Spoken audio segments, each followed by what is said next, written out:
Hi అండి. ఇది ఈరోజు మార్నింగ్ మినీ వ్లాగ్ అండి. ఈరోజు రెండో ఫ్రైడే కదా, నా పూజ అయితే చాలా నీట్గా అయిపోయింది, సింపుల్గా అయిపోయింది. అండ్ అమ్మవారి కోసం నేను సగ్గుబియ్యం సేమియా వేసి పాయసంలా చేశానండి. కొంచెం పిల్లలకి బాగాలేదు కదా, అండ్ వాళ్ళకి చేసేసరికి నాకు కూడా నీరసం వచ్చి కొంచెం హెల్త్ బాగాలేదు. సో ఇలా సింపుల్గా చేసుకున్నాను పూజ. నాకైతే కలువ పువ్వులు దొరికాయండి. సో అమ్మవారికన్నీ మంచిది కదని చెప్పి తెచ్చి పెట్టుకున్నాను. మా పూజ గది చాలా చిన్నదే అండి, ఆ ప్లాట్ఫామ్. సో నాకు అంతగా పెట్టుకోవడానికి కూడా స్పేస్ ఏమి ఉండదు అక్కడ, అందులోనే అడ్జస్ట్ చేసుకున్నాను.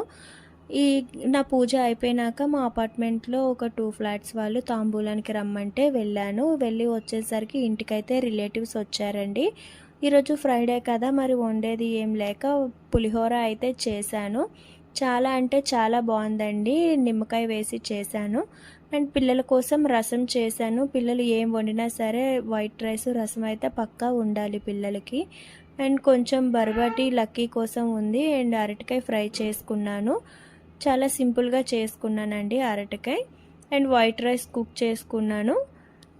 పులిహోరలోకని చెప్పేసి ఆలూ కర్రీ చేశానండి. ఆలూ కర్రీ పులిహోర కాంబినేషన్ మీలో ఎంతమందికి